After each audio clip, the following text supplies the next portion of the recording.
नमस्ते, मैं हूं किशोर अजवाणी। घड़ी इशारा कर रही है 9 बजे रात का वक्त। 100 बात की एक बात का 100 बात की एक बात में आज 17 दिन बाद टनल से निकाले गए मजदूरों से प्रधानमंत्री नरेंद्र मोदी ने बात कर उनका हौसला बढ़ाया। उत्तराखंड के सीएम धामी ने उन्हें 1 लाख रुपए के मुआवजे के चेक दिए। ईरान के एक न्यूक्लियर सेंटर के पास हुए रहस्यमयी धमाके के बाद ईरान ने इजरायल और अमेरिका पर साजिश का आरोप लगा दिया, जिससे ईरान और अमेरिका के बीच जंग छिड़ने तक की आशंकाएं बढ़ गई। समंदर के ऊपर मंडरा रहे फिलीपींस के फाइटर जेट को घेरकर चीन की सेना ने उसे कड़ी चेतावनी दे दी, जिसके बाद दोनों देशों में तनाव बढ़ गया और इजरायल के साथ बंदूकों पर हुई डील से अलग हमास ने रूस के 2 नागरिकों को छोड़ने का ऐलान किया, जिससे रूस और हमास की नजदीकियों के दावों को दम मिला। बड़ी खबर आई उत्तराखंड से। खबर है कि उत्तरकाशी के सिलक्यारा में 17 दिन तक चले रेस्क्यू ऑपरेशन में रैट माइनर्स यानी हाथों से खुदाई करने वाले मजदूरों को ने सबसे अहम भूमिका निभाई, क्योंकि मजदूरों तक पहुंचने के लिए आखिरी 12 मीटर की खुदाई का काम रैट माइनर्स की टीम ने ही पूरा किया था।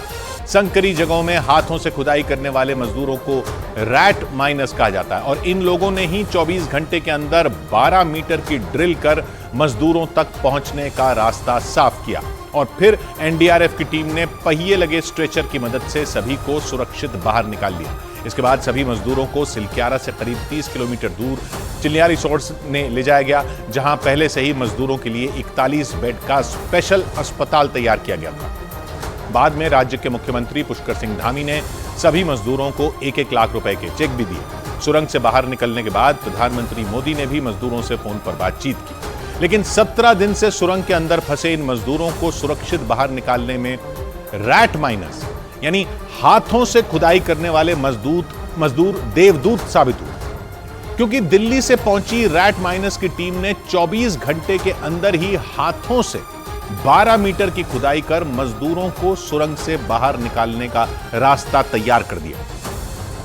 यानी हाथों से संकरी जगहों में खुदाई करने में माहिर ये मजदूर इस रेस्क्यू ऑपरेशन के लिए वरदान साबित हुए। रैट माइनर्स की टीम ने वो करिश्मा कर दिखाया जो आधुनिक और ताकतवर अमेरिकी ऑगर मशीन तक नहीं कर पाई। इन मजदूरों ने इस रेस्क्यू ऑपरेशन में देसी तकनीक का इस्तेमाल किया और सिलक्यारा की तरफ से मजदूरों को निकालने के लिए 12 मीटर की खुदाई कर पाइप धकेलने का रास्ता बनाया। इसके बाद उसी पाइप के जरिए मजदूरों को एक एक कर बाहर निकाला गया। बड़ी बड़ी मशीनें फेल हो जाने के बाद हाथों से इन्होंने खुदाई की है और इन्होंने 41 जिंदगियां बचाई है। रैट माइनर्स यानी हाथों से खुदाई करने वाले इन मजदूरों के सामने 800 मिलीमीटर यानी 32 इंच चौड़े पाइप के अंदर ड्रिल करने की चुनौती थी। मतलब खुदाई का काम ऐसी जगह पर करना था जहां एक आदमी ठीक तरह से बैठ तक न पाए, लेकिन उसी पाइप में इन मजदूरों ने घुटनों के बल बैठकर और लेटकर ड्रिलिंग के काम को अंजाम दिया। और इन्हीं रैट माइनर्स की बदौलत उत्तराखंड के उत्तरकाशी में सबसे लंबे और सबसे मुश्किल रेस्क्यू ऑपरेशन को पूरा किया गया। रैट माइनर्स ऐसे मजदूर होते हैं जो छोटी छोटी सुरंगों में घुसकर या यूं कहें कि संकरी जगहों में जाकर हाथों से खुदाई करने का काम करते हैं। मतलब जहां आधुनिक और महंगी मशीनें घुटने टेक देती हैं, वहां ये मजदूर अपने हाथों से ही कमाल करने का हुनर रखते हैं। और इस देसी तकनीक में महारत रखने वाले लोगों के पास पहाड़ों को काटकर जमीन के अंदर जाने का अनुभव होता है। ये लोग बखूबी जानते हैं कि पहाड़ों और चट्टानों की बनावट को कैसे भेदना है। असल में मेघालय और झारखंड की कोयला खदानों में छोटे छोटे छेद के जरिए अवैध तरीके से खुदाई की जाती थी। ऐसा इसलिए क्योंकि वहां कोयले की परत 3 से 4 फीट यानी बेहद पतली होती है। कोयला निकालने वाले मजदूर सीधे कोयले की परत तक जाने के लिए छोटे छोटे छेद बनाते हैं। ये छेद इतने छोटे होते हैं कि इनमें सीधे बैठा भी नहीं जा सकता, इसीलिए इनमें घुटनों के बल रेंगते हुए पहुंचकर कोयला निकाला जाता था। खुदाई की ये प्रक्रिया चूहे के बिल खोदने जैसी है। इसी वजह से इन्हें रैट होल माइनर्स कहते हैं। मतलब कोयले की खदानों में रैट माइनर्स बिल्कुल वैसे ही खुदाई करते थे जैसे चूहे जमीन में अपना बिल बनाते हैं। इस देसी तकनीक में खुदाई के लिए हाथों से चलने वाली छोटी ड्रिलिंग मशीन और कुदाल का इस्तेमाल होता है और हाथों से ही मलबे को बाहर निकाला जाता है। और इसी देसी तकनीक का इस्तेमाल कर दिल्ली से आए रैट माइनर्स यानी हाथों से खुदाई करने वाले मजदूरों ने सिलक्यारा की तरफ से सुरंग में घुसने का रास्ता तैयार किया था। 32 इंच चौड़े पाइप में जाकर खुदाई करने के लिए इन मजदूरों ने पूरी ताकत के साथ अपना पूरा अनुभव भी झोंक दिया।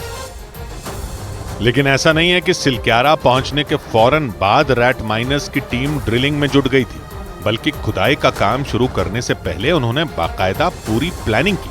मतलब किस तरह से 32 इंच चौड़े पाइप के अंदर जाना है और वहां खुदाई करनी है, क्योंकि मलबे में 47 मीटर की खुदाई का काम पूरा हो चुका था। सिर्फ 10 से 12 मीटर की खुदाई बची थी, जिसके लिए दिल्ली से आए रैट माइनर्स की 12 लोगों की टीम ने 4 ग्रुप बनाए। मतलब हर ग्रुप में 3 मजदूर थे, जो बारी बारी से टनल में जाकर ड्रिलिंग का काम करते थे। इन 3 लोगों में पहला मजदूर लेटकर या फिर घुटनों के बल बैठकर पाइप के अंदर मलबे की खुदाई करता था, जबकि दूसरा मजदूर ठीक उसके पीछे लेटा रहता था, जो मलबे को एक ट्रॉली में भरने का काम करता था। बाद में मलबे से भरी उस ट्रॉली को पाइप के अंदर मौजूद तीसरा मजदूर रस्सी से जोड़ता था। वो ट्रॉली रस्सी के सहारे टनल के ठीक बाहर एक पाइप से बंधी थी, ताकि बाहर बैठे दूसरे मजदूर उस ट्रॉली को आसानी से खींच सकें।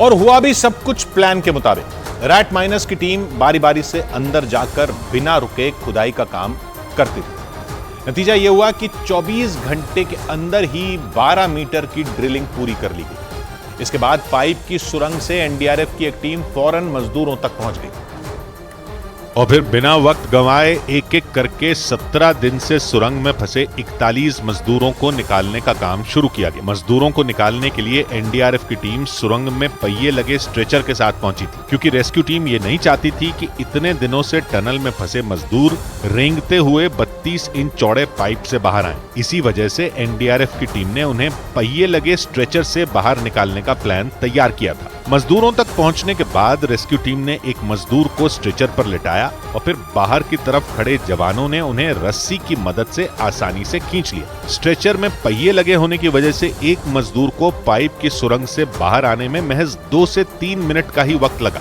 इसी तरह एनडीआरएफ के जवानों ने सभी मजदूरों को स्ट्रेचर के जरिए सुरक्षित बाहर निकाल लिया। लेकिन ऐसा भी नहीं है कि रैट माइनर्स की टीम आसानी से ड्रिल करते हुए मजदूरों तक पहुंच गई, बल्कि 12 मीटर की खुदाई करने के दौरान उन्हें कई तरह की दिक्कतों का सामना करना पड़ा था, क्योंकि मलबे में आगे की तरफ सरियों और लोहे के पाइपों का जाल बिछा था, जो रैट माइनर्स यानी हाथों से खुदाई करने वाले मजदूरों के सामने सबसे बड़ी मुसीबत थी, क्योंकि उन लोगों को सरिये और लोहे के पाइपों को काटकर खुदाई का काम जारी रखना था। ऊपर से 32 इंच चौड़े पाइप के अंदर लोहा काटना नाको चने चबाने जैसा था। हालांकि रैट माइनर्स की टीम ने हिम्मत नहीं हारी। गैस कटर से हमने उसको कटवाया, वेल्डर लेके गए हम अंदर जी, फिर उन्होंने उसको सरिया को काटा, फिर हमने आगे पाइप रखाया। न्यूज 18 से बातचीत के दौरान सुरंग में हाथों से खुदाई करने वाले मजदूरों ने बताया कि 1 मीटर की खुदाई करने में उन्हें करीब 2 घंटे का वक्त लगता था और इस दौरान कई बार उनका सामना लोहे के पाइप से हुआ। लेकिन इसके बावजूद उनका जज्बा कम नहीं हुआ,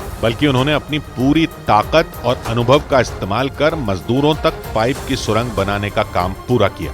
और जैसे ही रैट माइनर्स की टीम ने आखिरी हथौड़ा मारकर मलबे की दीवार तोड़ी, सुरंग के अंदर फंसे 41 मजदूर खुशी से चिल्लाने लगे। खुशी के मारे मजदूरों ने रैट माइनर्स की टीम से जुड़े लोगों को गले लगा लिया, क्योंकि 12 नवंबर से सुरंग में फंसे लोगों के लिए रैट माइनर्स की टीम में शामिल लोग किसी देवदूत से कम नहीं थे। ये वो लोग थे जो 17 दिन बाद उन तक पहुंचने में कामयाब हो पाए थे। इसी वजह से जैसे ही रैट माइनर्स यानी हाथों से खुदाई करने वाले मजदूर सुरंग में पहुंचे, वहां फंसे लोगों की खुशी का ठिकाना नहीं रहा। खुदाई करने वाले मजदूरों के मुताबिक उन्हें देखते ही सुरंग में फंसे मजदूर खुशी के मारे जोर जोर से चिल्लाने लगे। न्यूज 18 की टीम ने रैट माइनर्स की टीम में शामिल उस मजदूर से बातचीत की जिसने आखिरी हथौड़ा मारकर मलबे की दीवार तोड़ी थी। इतनी जगह थी कि सिर्फ मेरा हेड निकला था, मैंने उतने ही में से मैं अंदर चला गया। मेरे पीछे ये भी ऐसे ही उतनी हमने जगह उसके बाद ही की है, पहले उनसे मिलने के बाद। टनल में फंसे हुए मजदूरों को रैट माइनर्स की टीम ने भले ही 24 घंटों के अंदर ही निकाल लिया हो, लेकिन टीम के लोगों के मुताबिक अगर इस काम में उन्हें कई दिनों का वक्त भी लगता तो वो बिना रुके इस ऑपरेशन को अंजाम देने के लिए भी तैयार थे। और फिर सुरंग से सुरक्षित बाहर निकले मजदूरों ने 17 दिन तक खौफ के साए में रहने की कहानी बयां की। सुरंग में फंसे कुछ मजदूरों ने तो बाहर निकलने की उम्मीद तक छोड़ दी थी, क्योंकि सुरंग में वो जिस जगह फंस गए थे वहां से बाहर निकलने के रास्ते में हजारों टन मलबा गिरा हुआ था, जिसकी वजह से बाहर निकलने का कोई रास्ता नहीं बचा था। मजदूरों के मुताबिक ऐसी स्थिति में सबकी हालत लगातार खराब होती जा रही थी। खासकर हादसे के बाद के 2-3 दिन उनके लिए बहुत मुश्किल भरे थे। ऊपर से गिरा तो हम लोग को थोड़ा महसूस हुआ कि अब निकलने का प्रयास तो हम लोग का तो बंद हो गया।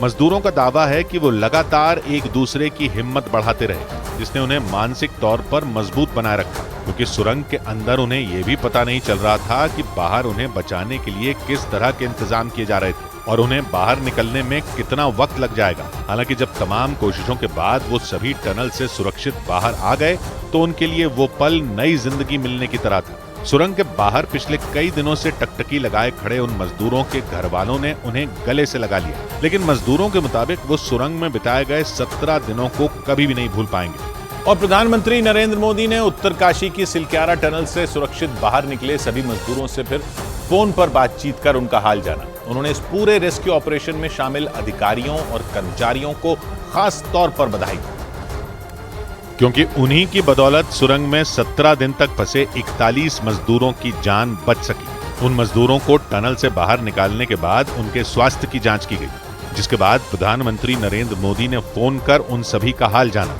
उन्होंने सबसे पहले तो सभी मजदूरों को अपनी शुभकामनाएं दी, साथ ही सुरंग में इतने दिनों तक फंसे रहने के बावजूद हिम्मत न हारने पर उनके साहस को भी सलाम किया। इस दौरान प्रधानमंत्री ने खास तौर पर गब्बर सिंह नेगी नाम के मजदूर से बात की, जिन्होंने खुद भी हौसला बनाए रखा था और दूसरे मजदूरों में भी जीने की उम्मीद जगाए रखी थी। देखो गब्बर सिंह, मैं तुम्हें तो विशेष रूप से बधाई देता हूं और आपको लोकल होने के कारण आप बहुत आसानी से चीजें समझा भी पा रहे थे। प्रधानमंत्री ने इसी तरह कई दूसरे मजदूरों का भी हाल जाना, जिसके बाद मजदूरों ने भी केंद्र और राज्य सरकार की तरफ से चलाए गए रेस्क्यू ऑपरेशन की तारीफ की। उधर सुरंग से निकाले गए सभी 41 मजदूरों को इलाज के लिए ऋषिकेश के एम्स में भर्ती कराया गया। इससे पहले उत्तरकाशी के चिन्यालीसौड़ के अस्पताल में उन सभी मजदूरों के स्वास्थ्य की जांच की गई और इसके बाद उन सभी मजदूरों को चिनूक हेलीकॉप्टर के जरिए उत्तरकाशी से ऋषिकेश एम्स में भर्ती करा दिया गया। इस दौरान डॉक्टरों की कई टीमों ने उन सब की जांच की। इस बीच उत्तराखंड के कैबिनेट मंत्री प्रेमचंद अग्रवाल उनका हाल जानने के लिए एम्स पहुंच गए। उन्होंने सुरंग से निकाले गए मजदूरों से मुलाकात की, साथ ही डॉक्टरों से मिलकर उनके स्वास्थ्य की जानकारी भी ली। किसी भी तरह की कोई दिक्कत नहीं है, लगातार जो भी यहाँ पे परीक्षण उनका हो रहा है वो बिल्कुल ठीक है। इससे पहले उत्तरकाशी में सुरंग से निकाले जाने के बाद उन सभी मजदूरों को चिन्यालीसौड़ के अस्पताल में भर्ती कराया गया, जहां डॉक्टरों की टीम ने एक-एक कर उनकी जांच की। डॉक्टरों के मुताबिक 17 दिन तक सुरंग में फंसे रहने की वजह से उन सभी के स्वास्थ्य पर असर पड़ा, इसीलिए एहतियातन अगले कुछ घंटों तक उन्हें निगरानी में रखा जाएगा, ताकि अगर किसी को कोई परेशानी हो तो तुरंत उसका इलाज किया जा सके।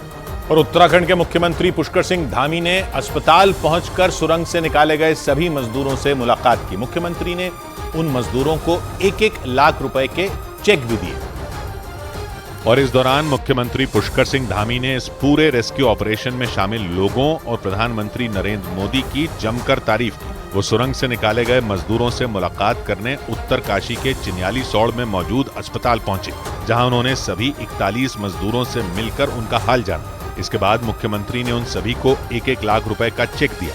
मजदूरों ने भी मुख्यमंत्री का आभार जताया और इस ऑपरेशन की लगातार निगरानी करने के लिए उनकी सराहना की।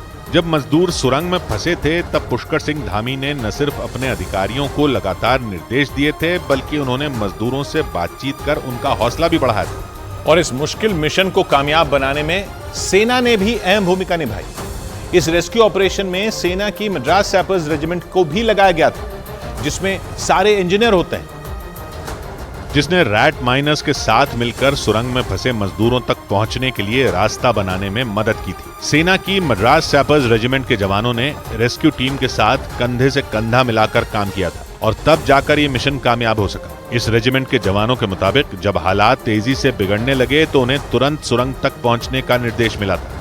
1 घंटा में हमें आदेश मिला था, तो तुरंत हमने कैब पैकअप कर लिया। बाद में उत्तराखंड के मुख्यमंत्री पुष्कर सिंह धामी ने सेना के इन जवानों से मुलाकात कर उनके काम की तारीफ की। मद्रास सैपर्स सेना की इंजीनियरिंग कोर में आते हैं, इसमें सारे इंजीनियर होते हैं। इस रेजिमेंट के जवानों को ड्रिलिंग के काम में भी महारत हासिल है। इसके अलावा जहां भी रेस्क्यू ऑपरेशन की जरूरत होती है वहां सेना की इसी रेजिमेंट को भेजा जाता है। उत्तरकाशी में भी इनकी मदद ली गई और सेना के 45 जवानों ने दिन रात वहां रेस्क्यू टीम का हाथ बटाया। उधर बड़ी खबर आई, अमेरिका और ईरान के बीच तनाव युद्ध के मुहाने तक पहुंच गया है, क्योंकि ईरान के एक न्यूक्लियर रिसर्च सेंटर के पास जोरदार धमाका हो गया। ईरान के मीडिया के मुताबिक विस्फोट इतना जबरदस्त था कि अगर वो न्यूक्लियर सेंटर पर हुआ होता तो पूरे ईरान में भयानक तबाही मच सकती थी। ईरान के मीडिया के मुताबिक धमाके के पीछे इजराइल या अमेरिका का हाथ होने की आशंका जताई गई। न्यूक्लियर रिसर्च सेंटर के पास विस्फोट के बाद से ईरान अपने दुश्मन नंबर 1 इजराइल और अमेरिका पर बुरी तरह भड़का हुआ है। वहीं इजराइल को भी ये आशंका है कि गाजा में सीज फायर खत्म होते ही ईरान उस पर हमला कर सकता है, लेकिन ईरान के हथियार उठाते ही सीधे सीधे अमेरिका इस महायुद्ध में कूद पड़ेगा।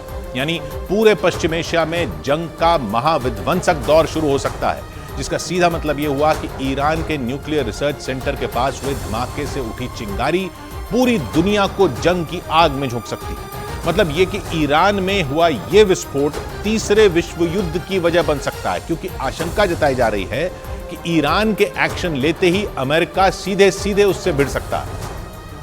और इसी वजह से आशंका जताई जा रही है कि इजराइल और हमास की जंग की वजह से दो खेमों में बंट चुकी दुनिया में तीसरे विश्व युद्ध का शंखनाद हो सकता है, क्योंकि गाजा पर हमलों की वजह से इजराइल पहले से ही मुस्लिम देशों की आंख में कांटे की तरह चुभ रहा है। ईरान, लेबनान, सीरिया और यमन जैसे देश तो कई बार सीधी जंग की धमकी भी दे चुके हैं, लेकिन इन सभी देशों को पता है कि इजराइल की तरफ आंख उठाने से पहले उसके दुश्मनों को अमेरिका से निपटना पड़ेगा। क्योंकि न सिर्फ हमास के साथ जंग में बल्कि अमेरिका लंबे वक्त से इजराइल के पीछे चट्टान की तरह खड़ा है और दुश्मनों से निपटने के लिए इजराइल को हर तरह की मदद पहुंचाता है। लेकिन खबरों के मुताबिक मध्य ईरान के इस्फहान न्यूक्लियर रिसर्च सेंटर के पास धमाका करके अमेरिका और इजराइल ने ईरान के सीने पर ऐसी चोट दे दी जिससे ईरान समेत उसके करीबी देश बुरी तरह तिलमिला गए। और इसी वजह से ईरान को शक है कि अमेरिका और इजराइल ने मिलकर उसके न्यूक्लियर रिसर्च सेंटर के पास धमाके को अंजाम दिया। खबरों के मुताबिक अमेरिका की धमकियों को दरकिनार करते हुए ईरान परमाणु हथियार बनाने में जुटा है। इसी वजह से अमेरिका उसे किसी भी कीमत पर सबक सिखाना चाहता है, जबकि ऐसी कई वजह हैं जो ईरान के न्यूक्लियर रिसर्च सेंटर के पास विस्फोट में इजराइल का भी हाथ होने की तरफ इशारा करती है, क्योंकि ईरान इजराइल का कट्टर दुश्मन है। अमेरिका की तरह इजराइल भी लंबे वक्त से आरोप लगाता रहा है कि ईरान दुनिया की नजरों से छिपकर परमाणु बम बनाने में जुटा है, जिसका इस्तेमाल वो उसके खिलाफ कर सकता है। इसलिए वो कभी नहीं चाहता कि ईरान के हाथों परमाणु बम आए। ईरान का परमाणु कार्यक्रम इजराइल के लिए सबसे बड़ा खतरा है। इजराइल को शक है कि सिर्फ 7 दिन के अंदर ही ईरान एक साथ 3 परमाणु बम बना सकता है। इस बात की आशंका अमेरिका और संयुक्त राष्ट्र की रिपोर्ट में भी जताई जा चुकी है, क्योंकि इजराइल को डर है कि अगर ईरान के हाथ में परमाणु बम आ गया तो सबसे पहला हमला वो उस पर ही करेगा। और अगर ऐसा हो गया तो न सिर्फ पश्चिम एशिया बल्कि पूरी दुनिया में परमाणु युद्ध शुरू हो सकता है, क्योंकि अमेरिका पश्चिम एशिया में अपने दबदबे को कायम रखने के लिए ईरान पर एक्शन लेने से पीछे नहीं हटेगा। खबरों के मुताबिक गाजा पर इजराइल के हमलों के दौरान पश्चिम एशिया के अलग अलग देशों में चरमपंथी संगठनों ने अमेरिका के ठिकानों पर जबरदस्त हमले किए और उन हमलों में अमेरिका को भारी नुकसान हुआ। न्यूज एजेंसी रॉयटर्स के मुताबिक अमेरिका ने सीरिया और इराक में अपने ठिकानों पर हमले के पीछे ईरान का हाथ बताया था और खबरों के मुताबिक अमेरिका किसी भी कीमत पर ईरान को उसके किए की सजा देना चाहता है और ईरान के न्यूक्लियर रिसर्च सेंटर के पास हुए विस्फोट को भी अमेरिका के गुस्से का नतीजा बताया जा रहा है। एक दूसरे के कट्टर दुश्मन अमेरिका और ईरान में कई दशक से पश्चिम एशिया में वर्चस्व की जंग छिड़ी है, क्योंकि पश्चिम एशिया में अमेरिका के दबदबे के लिए ईरान ही सबसे बड़ी चुनौती है। खबरों के मुताबिक बीते 1 महीने में ईरान समर्थित चरमपंथी संगठनों ने सीरिया और इराक में अमेरिकी बेस पर 66 से ज्यादा हमले किए और उन हमलों ने दोनों दुश्मनों के बीच जंग की सुलगती आग में घी डालने का काम किया है, जिसके बाद पलटवार करते हुए अमेरिका ने 2 हफ्ते पहले सीरिया में चरमपंथी संगठनों के ठिकानों पर जोरदार हमले कर दिए थे। लेकिन ईरान को सबक सिखाने की अमेरिका की कसम सीरिया में उसके समर्थित चरमपंथी संगठनों पर एयर स्ट्राइक से पूरी नहीं होने वाली। और खबरें तो ये भी हैं कि पश्चिम एशिया में भड़की जंग का दूसरा चैप्टर गाजा में इजराइल का सीज फायर खत्म होने के बाद शुरू हो सकता है, क्योंकि न्यूक्लियर रिसर्च सेंटर के करीब धमाके के बाद ईरान का पारा चढ़ गया, तो वहीं अमेरिका ने भी ईरान को घेरने का विध्वंसक प्लान तैयार कर दिया।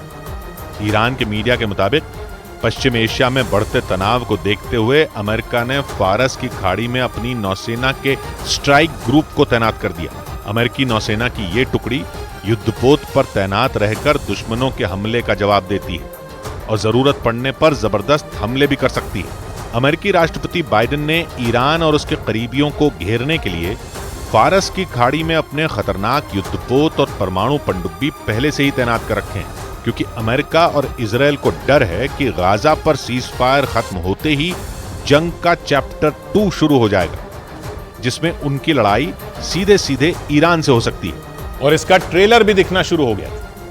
इजरायल और ईरान के बीच सीधी गोलीबारी न होकर साइबर युद्ध छिड़ चुका है। इजरायल के अखबार जेरूसलम पोस्ट के मुताबिक ईरान ने इजरायल पर साइबर हमला कर दिया, जिसका असर वहां की कुछ आपातकालीन सेवाओं पर पड़ा और थोड़े समय के लिए इजरायल की आपातकालीन सेवाएं ठप हो गईं। जेरूसलम पोस्ट के मुताबिक ईरान के हैकरों ने इजरायल की पुलिस और फायर ब्रिगेड के इंटरनेट नेटवर्क को निशाना बनाया।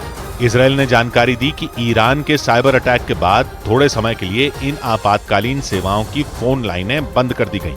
इजरायल के मुताबिक ईरान के हैकरों ने उनकी बड़ी बड़ी कंपनियों और सरकारी संस्थानों को निशाना बनाने की कोशिश की थी। मतलब यह कि इजरायल और ईरान में भले ही एक भी गोली ना चली हो, लेकिन जंग शुरू हो चुकी है। हालांकि इजरायल ने दावा किया कि ईरान के साइबर हमले का ज्यादा असर उनके साइबर सिस्टम पर नहीं पड़ा, लेकिन ईरान के हैकरों की हरकत को इजरायल ने अपने खिलाफ साइबर वॉर की शुरुआत बता दिया। यानी ईरान ने अपने साइबर लड़ाकों के जरिए अपने दुश्मन को गहरे जख्म दे दिए। हालांकि इससे पहले इजरायल भी कई बार ईरान पर साइबर हमले कर चुका है। ईरान और इजरायल के हैकर बीते कई साल से बिना हथियार लिए ही सिर्फ कंप्यूटर के कुछ प्रोग्राम और कोडिंग के जरिए एक दूसरे को नुकसान पहुंचाने की कोशिश कर रहे हैं। मतलब यह कि वो बिना गोली चलाए, बिना मिसाइलें दागे और बिना बम फोड़े दुश्मन को पटखनी देने की कोशिश में जुटे हैं। साइबर युद्ध एक ऐसा युद्ध होता है जो इंटरनेट और कंप्यूटर के जरिए लड़ा जाता है। साइबर वॉर में तकनीकी तरीकों से दुश्मन पर हमले किए जाते हैं, यानी लड़ाई सैनिकों के बीच न होकर कंप्यूटर प्रोग्रामिंग के एक्सपर्ट हैकरों के बीच होती है। दुनिया भर में तेजी से बढ़ती तकनीक और उस पर इंसानों की निर्भरता की वजह से साइबर वॉर को लेकर चिंताएं भी बढ़ रही हैं। दुश्मन देश को चित करने के लिए उसके साइबर सिस्टम में वायरस डालकर और हैक करके उसे ठप कर दिया जाता है, और कुछ ऐसी ही कोशिश ईरान और इजरायल एक दूसरे के खिलाफ बीते कुछ साल से करने में लगे हैं। उधर बड़ी खबर आई सीरिया और इराक में अमेरिकी हथियारों की चोरी से जुड़ी। अमेरिकी मीडिया ने दावा किया कि सीरिया और इराक में मौजूद अमेरिकी ठिकानों से कई खतरनाक और बेहद संवेदनशील हथियारों की चोरी हो चुकी है। दावा है कि उन हथियारों में जंगी ड्रोन और घातक मिसाइलें भी शामिल हैं। इस बात की जानकारी ऐसे वक्त में सामने आई जब इजरायल और हमास के बीच भीषण जंग छिड़ी हुई है। यही नहीं, इस जंग की शुरुआत के बाद से ही सीरिया और इराक में अमेरिकी ठिकानों पर हमलों की घटनाएं कई गुना बढ़ गई हैं, और ऐसे में अमेरिकी हथियारों की चोरी की घटना को बेहद गंभीर माना जा रहा है। आशंका जताई जा रही है कि अगर ये खतरनाक हथियार अमेरिका के दुश्मनों के हाथ लग गए तो इससे अमेरिका के लिए बड़ी मुसीबत खड़ी हो सकती है, क्योंकि इन्हीं खतरनाक हथियारों के दम पर अमेरिकी सेना सीरिया और इराक में पिछले कई साल से मौजूद है। लेकिन अमेरिकी मीडिया का दावा है कि इन दोनों देशों में मौजूद अमेरिकी ठिकानों से बेहद संवेदनशील हथियारों की चोरी हो चुकी है। यानी पिछले कई महीनों से सीरिया और इराक में जहां जहां अमेरिकी सैन्य अड्डे हैं वहां से हथियार चुराए जा रहे हैं, और अमेरिका की सरकार को इसकी भनक तक नहीं लगी। और उसके लिए सबसे बड़ी चिंता की बात यह है कि उन हथियारों में बड़ी संख्या में जंगी ड्रोन और मिसाइलें शामिल हैं। मतलब वो हथियार जो इन दिनों किसी भी युद्ध में गेम चेंजर साबित हो रहे हैं। हालांकि इजरायल और हमास की जंग की शुरुआत के बाद से ही सीरिया और इराक में मौजूद अमेरिकी सैन्य ठिकानों पर हमले की घटनाएं कई गुना बढ़ गई हैं। ऐसे में घातक हथियारों की चोरी की खबर उसके लिए किसी बुरे सपने से कम नहीं है, क्योंकि दावा किया जाता है कि सीरिया और इराक में अमेरिका के सबसे बड़े दुश्मनों में एक ईरान के समर्थन वाले कई चरमपंथी संगठन मौजूद हैं। आरोप है कि ईरान की सेना उन संगठनों की हिफाजत करती है और ईरान उन चरमपंथी संगठनों को हथियार और फंड भी देता है। दावा किया जाता है कि ईरान का मकसद किसी तरह इन देशों से अमेरिकी सेना को भगाना है, क्योंकि सीरिया और इराक में अमेरिका के कई सैन्य अड्डे हैं जिनकी बदौलत अमेरिका पश्चिम एशिया में पूरी ताकत के साथ मौजूद है। माना जाता है कि यही बात ईरान को खटकती है। क्योंकि जब तक अमेरिका पश्चिम एशिया में बना रहेगा तब तक ईरान अपने सबसे बड़े दुश्मन इजरायल का बाल भी बांका नहीं कर सकता है। अमेरिकी मीडिया के मुताबिक इसी वजह से इजरायल और हमास की जंग की शुरुआत से सीरिया और इराक में कई बार अमेरिकी ठिकानों पर हमलों की घटनाएं हो चुकी हैं। इस बात की तस्दीक खुद अमेरिकी रक्षा विभाग पेंटागन ने भी कर दी। पेंटागन के मुताबिक 7 अक्टूबर के बाद से सीरिया में 34 तो इराक में 32 बार अमेरिकी सैन्य ठिकानों पर हमले हुए। इन हमलों में 60 से ज्यादा अमेरिकी सैनिक घायल हो चुके हैं। यानी इजरायल और हमास की जंग जब से शुरू हुई है तब से अमेरिकी सेना सीरिया और इराक में निशाने पर है। अमेरिकी मीडिया का आरोप है कि इन सभी हमलों के पीछे ईरान का हाथ है। और इस बीच अमेरिका के घातक हथियारों की चोरी ने बाइडेन सरकार का सिरदर्द और बढ़ा दिया। अमेरिकी मीडिया के मुताबिक अगर ये हथियार अमेरिका के दुश्मनों के पास पहुंच चुके हैं तो वो उनका इस्तेमाल अमेरिकी सेना पर ही करेंगे। यानी अमेरिका के हथियार ही उसके सैनिकों के लिए काल बन सकते हैं। और माना जाता है कि सीरिया में ईरान के समर्थन वाले संगठन हिजबुल्लाह के लड़ाके ही नहीं बल्कि कई दूसरे चरमपंथी संगठनों से जुड़े लोग भी अमेरिकी सेना पर हमले का कोई मौका नहीं छोड़ते। वहीं यमन के हूथी लड़ाके भी इस काम में ईरान की मदद कर रहे हैं।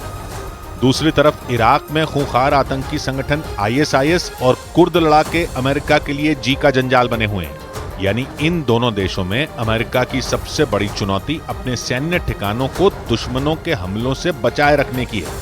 लेकिन खबर है कि हथियारों की चोरी की घटनाओं ने पश्चिम एशिया में उसे बड़ा झटका दिया, क्योंकि पश्चिम एशिया में अमेरिका के कमजोर होने की कीमत उसके सबसे बड़े दोस्त इजरायल को चुकानी पड़ सकती है। माना जा रहा है कि ईरान भी इसी ताक में बैठा है और इसीलिए उसके इशारे पर सीरिया और इराक में अमेरिकी सैन्य ठिकानों पर हमले तेज हुए। इस बीच इराक की असायब अहल अल हक नाम की राजनीतिक पार्टी ने वहां तैनात अमेरिकी सैनिकों की मौजूदगी पर सवाल उठाए। साथ ही अमेरिका से तुरंत इराक छोड़ने की मांग कर दी। उसने वहां की सरकार को दो टूक कह दिया कि विदेशी सैनिकों को इराक में सैन्य अड्डे बनाने का कोई हक नहीं।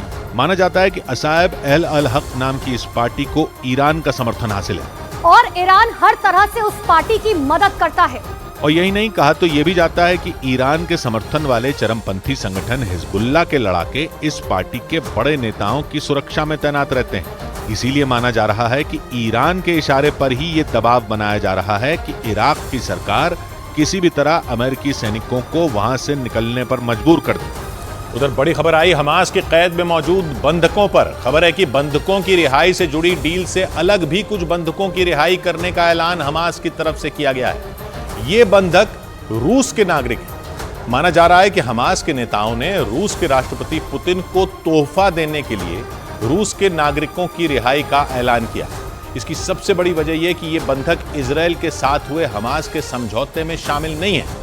हमास के इस ऐलान को पुतिन और हमास के बीच नजदीकियों से जोड़कर देखा जा रहा है, क्योंकि ऐसा माना जाता है कि भले ही पुतिन इस जंग में खुलकर कभी हमास के साथ नहीं दिखे, लेकिन ईरान के साथ मिलकर उन्होंने उसकी मदद तो की ही होगी, क्योंकि ईरान और रूस की दोस्ती यूक्रेन जंग से चली आ रही है और वो दोस्ती इजरायल और हमास के बीच जारी जंग में भी देखने को मिली, क्योंकि ईरान के सुर में सुर मिलाकर रूस ने भी कई बार इजरायल को गाजा में बमबारी रोकने की चेतावनी दी थी। और माना तो ये भी जाता है कि ईरान के ही जरिए रूस ने इजरायल के खिलाफ जारी जंग में हमास की मदद भी की थी और उस मदद के बदले ही हमास रूस को ये तोहफा दे रहा है और इजरायल के साथ हुए समझौते से अलग उसके दो बंधकों को छोड़ रहा है, क्योंकि इजरायल और हमास के बीच जारी जंग में पुतिन ने कई बार हमास का समर्थन करने के संकेत दिए। जंग की शुरुआत में भले ही पुतिन ने इससे दूरी बनाई हुई थी, लेकिन जंग के दौरान ईरान और हमास के नेताओं की मेजबानी कर रूस ने इस युद्ध में सीधी एंट्री ले ली थी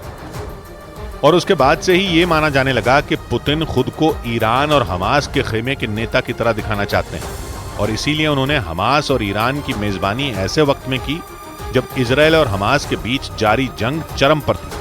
हालांकि उस वक्त भी पुतिन से इसे दोनों पक्षों की बात सुनने की एक कोशिश ही बताया गया, लेकिन माना जाता है कि उस वक्त पुतिन ने अपने दोस्त ईरान के साथ मिलकर हमास की मदद करने का प्लान तैयार कर लिया था और तब से ही पुतिन हमास का समर्थन कर रहे हैं और ईरान के जरिए उस तक हर वो मदद पहुंचा रहे हैं जिसके दम पर वो इजरायल की फौज का मुकाबला कर सके।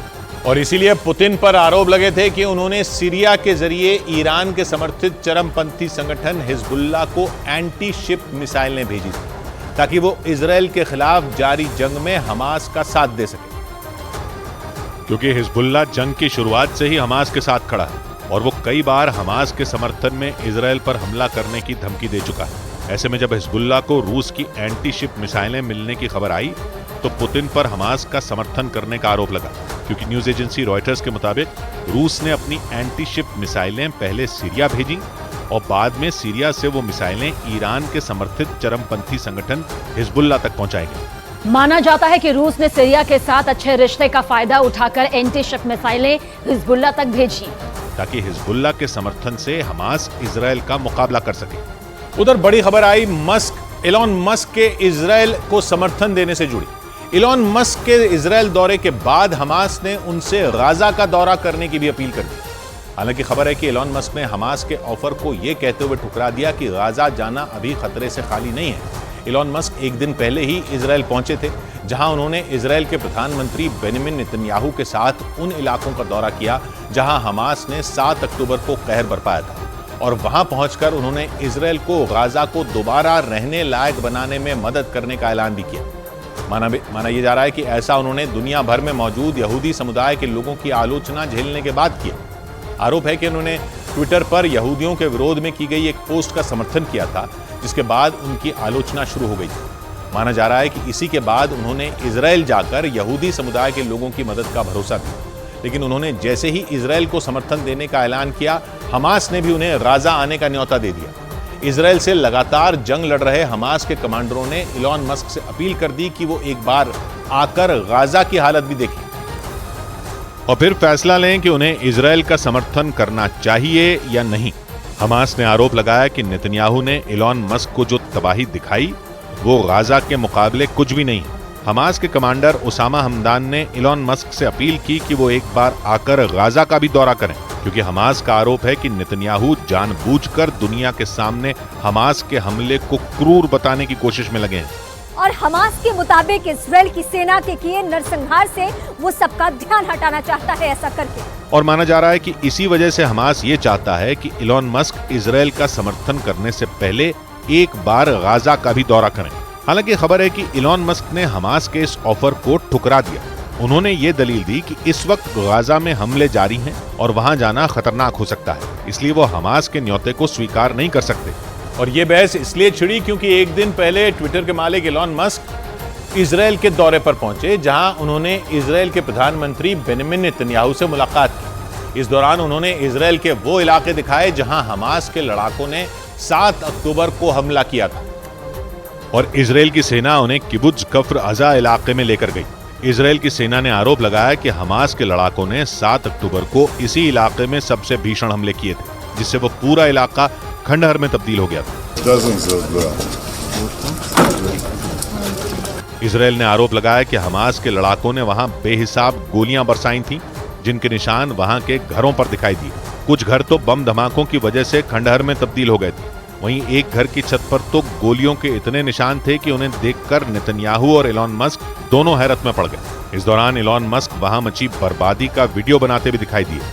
और इसके बाद इजराइल की सेना और नेतन्याहू ने खास तौर पर एलॉन मस्क को एक ऐसा घर दिखाया जहां हमास के लड़ाकों ने बर्बरता की कहानी लिखी थी। इजराइल के मुताबिक 7 अक्टूबर को हमास के लड़ाके जब इजराइल में घुसे थे तो उनके निशाने पर किबुत्ज कफ्र अज़ा इलाके के कई घर थे। इजराइल की सेना ने आरोप लगाया कि हमास के लड़ाकों ने हमले के दौरान उस इलाके में मौजूद एक भी शख्स को नहीं बख्शा था और वहां लाशों का ढेर लगा दिया था। आरोप तो यह भी है कि हमास के लड़ाके इसी किबुत्ज कफ्र अज़ा से सबसे ज्यादा लोगों को अपने साथ ले गए थे। मतलब इजराइल के मुताबिक हमास के लड़ाकों ने यहाँ कत्लेआम मचाया और जितने लोगों को मारा उतने ही लोगों को बंधक भी बनाया। इस दौरान नेतन्याहू और एलॉन मस्क को एक ऐसे घर में भी ले जाया गया जहां हमास के लड़ाकों ने न सिर्फ मौत का तांडव किया था, बल्कि उस घर में मौजूद एक 4 साल की बच्ची को उठाकर अपने साथ ले गए थे।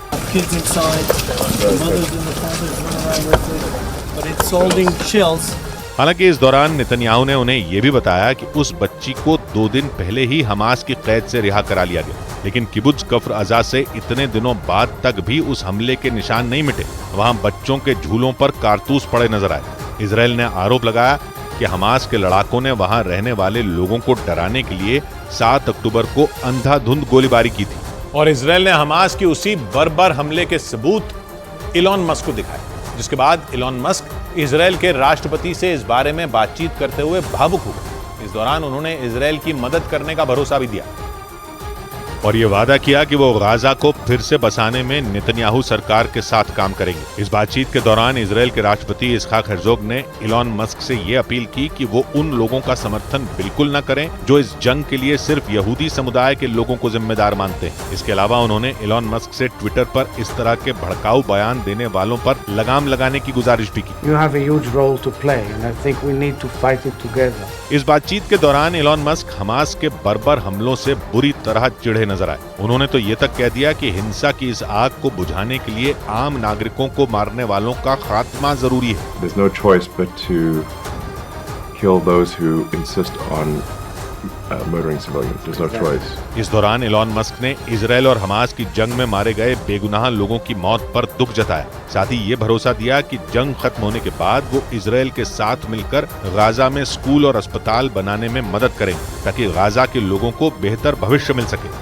उधर बड़ी खबर आई ईरान और रूस के बीच लड़ाकू विमानों की बहुत बड़ी डील से जुड़ी।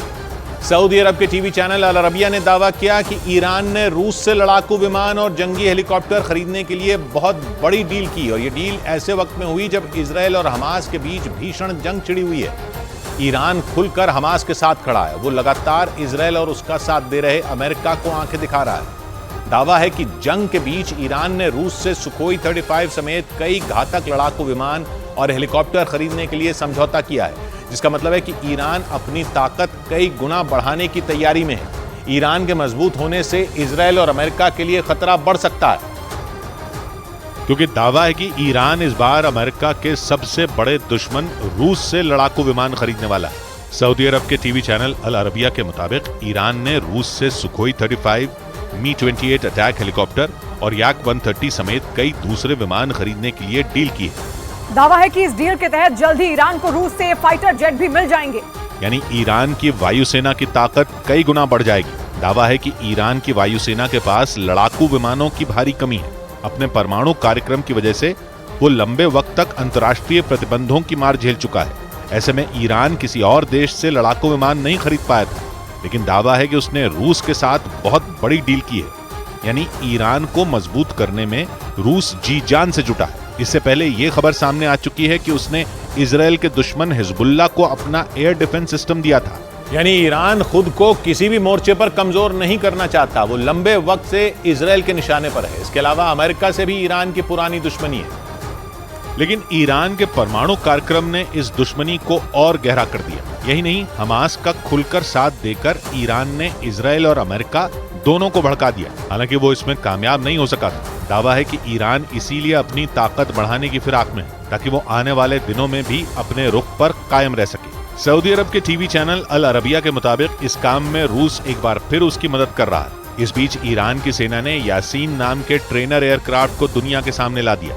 दावा है कि इसे ईरान की सेना ने बनाया है। खबर है कि इस विमान को उड़ाने के बाद ईरान की वायुसेना के पायलटों को सुखोई 35 फाइटर जेट उड़ाने में काफी मदद मिलेगी। कहा तो ये भी जा रहा है कि इसी मकसद से ईरान की सेना ने इस ट्रेनर एयरक्राफ्ट का निर्माण किया है। उधर बड़ी खबर आई नेटो में पड़ रही दरार पर। खबर है कि नेटो के सदस्य देश हंगरी के प्रधानमंत्री ने अमेरिका पर बड़ा हमला बोल दिया। यूक्रेन जंग में अमेरिका की भूमिका पर नेटो देशों में विद्रोह के संकेत मिलने लगे हैं। हंगरी के पीएम विक्टर ऑर्बैन ने अमेरिका की नीतियों पर सवाल उठाए और यूक्रेन की जंग पर दुनिया को गुमराह करने तक के आरोप लगा दिए और सबसे ज्यादा नाराजगी जताई यूक्रेन को बार बार पहुंचाए जा रहे हथियारों पर। हंगरी के प्रधानमंत्री का बयान तब आया जब अमेरिका की तरफ से यूक्रेन को हथियारों की अगली खेप भेजने की तैयारी है।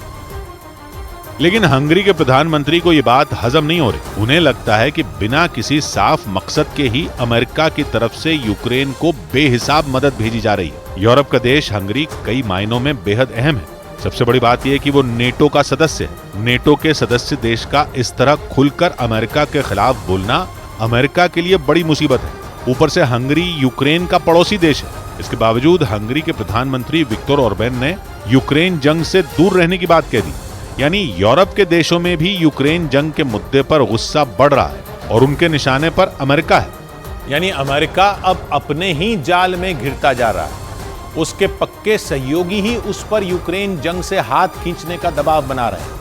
हंगरी के प्रधानमंत्री का बयान ऐसे वक्त में आया जब अमेरिका यूक्रेन जंग ही नहीं बल्कि इजराइल जंग में भी बुरी तरह फंसा हुआ है और दोनों ही मोर्चों पर वो अपने सहयोगियों के लिए हथियारों का खजाना दोनों हाथ से लुटा रहे हैं। यूक्रेन में जंग शुरू हुए 21 महीने से ज्यादा वक्त बीत चुका है, लेकिन अमेरिका ने यूक्रेन को हथियार भेजने बंद नहीं किए। अभी तक अमेरिका की तरफ से यूक्रेन को 7,500 करोड़ डॉलर यानी करीब 6 लाख करोड़ रुपए से ज्यादा की मदद भेजी जा चुकी है। लेकिन हैरानी की बात तो ये है कि अमेरिका से इतनी बड़ी मदद मिलने के बावजूद जंग किसी नतीजे पर नहीं पहुंची। बल्कि यूरोप के देश तो दावा करने लगे हैं कि रूस को हराना मुमकिन ही नहीं है। ये बात हंगरी के प्रधानमंत्री ने भी कही। उन्होंने तो ये तक कह दिया कि पश्चिम को मानना ही पड़ेगा कि जंग में रूस नहीं हारने वाला, जबकि अमेरिका की कोशिश शुरू से ही इस जंग में रूस को घुटनों पर लाने की है। लेकिन उसका ये दांव अब उल्टा पड़ता दिखाई दे रहा है, क्योंकि एक तरफ अमेरिका की अर्थव्यवस्था डामाडोल हो रही है और दूसरी तरफ उसके सहयोगी ही उसके फैसलों पर सवाल खड़े कर रहे हैं। जबकि अमेरिका के सामने ज्यादा विकल्प भी बाकी नहीं बचे। अगर वो यूक्रेन को मदद करना बंद करता है तो पूरी दुनिया में उसकी फजीयत होगी और उस पर यूक्रेन को जंग की आग में झोंकने का आरोप लगेगा। जबकि यूक्रेन को अगर हथियारों की अगली खेप भेजी गई तो उसके साथी भी उसके खिलाफ खड़े दिखाई दे सकते हैं। हंगरी के पीएम का बयान तो सिर्फ एक शुरुआत मानी जा रही है, क्योंकि यूरोप के कई देश अब यूक्रेन जंग में अमेरिका के फैसलों पर भड़के हुए दिखने लगे हैं, जिसकी वजह भी साफ है। यूक्रेन में छिड़ी जंग का सबसे ज्यादा असर यूरोप की अर्थव्यवस्था पर ही हुआ है। उधर बड़ी खबर आई पाकिस्तान और तालिबान के बीच बढ़ते तनाव से जुड़ी।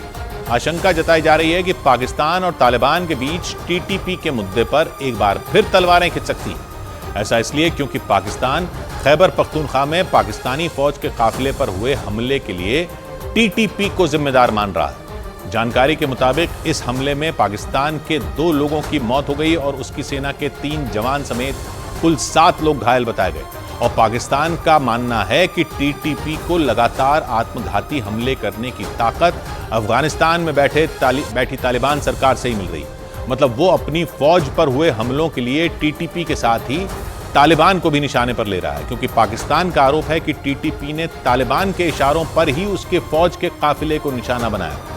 बताया गया कि इस हमले में 2 लोगों की मौत हो गई और इसी बात से पाकिस्तान तमतमा उठा। पाकिस्तान की सेना के मुताबिक खैबर पख्तूनख्वा में टीटीपी के एक लड़ाके ने मोटरसाइकिल में धमाका कर पाकिस्तानी सेना के काफिले को निशाना बनाया। बताया गया कि इस आत्मघाती हमले में 2 लोगों की मौत हो गई।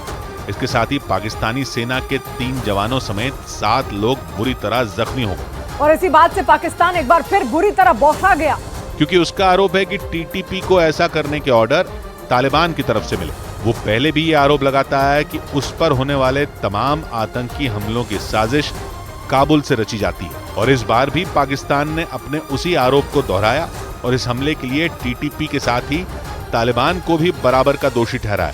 इससे पहले पाकिस्तान के सेना प्रमुख आसिम मुनीर तो ये तक ऐलान कर चुके हैं कि अगर जरूरत पड़ी तो उनकी सेना अफगानिस्तान में घुसकर टीटीपी के ठिकानों को निशाने पर लेने से भी नहीं कतराएगी। मतलब दोनों देशों के बीच किसी भी वक्त जंग छिड़ सकती है, क्योंकि टीटीपी यानी तहरीक तालिबान पाकिस्तान का सबसे बड़ा दुश्मन है और पाकिस्तान का मानना है कि उसके पड़ोसी तालिबान उसके कट्टर दुश्मन टीटीपी से पक्की दोस्ती निभा रहे हैं। और पाकिस्तान के मुताबिक तालिबान के दम पर ही टीटीपी पाकिस्तान को लगातार दहला रहा है। पाकिस्तान का आरोप है कि उसने पहले भी कई बार टीटीपी पर लगाम लगाने के लिए तालिबान से मदद की मांग की थी, लेकिन उसे हर बार निराशा ही हाथ लगी। पाकिस्तान के मुताबिक उसने टीटीपी को जड़ से मिटाने के लिए अपने विशेष दूत आसिफ दुर्रानी को कुछ महीनों पहले काबुल भेजा था, लेकिन तालिबान ने उन्हें ये कहते हुए लौटा दिया था कि ये पाकिस्तान और टीटीपी का अंदरूनी मामला है। मतलब तालिबान ने इस मामले में पाकिस्तान की मदद से साफ इनकार कर दिया था और वो अब तक इस बात पर कायम है। माना जाता है कि इसी वजह से पाकिस्तान तालिबान को टीटीपी का संरक्षक बताता है और वो ये आरोप लगाता है कि टीटीपी को बचाने के लिए ही तालिबान ने उससे हाथ नहीं मिलाया। और तालिबान का आरोप है कि पाकिस्तान ने इसी बात का बदला उसके देश में मौजूद शरणार्थियों से लिया।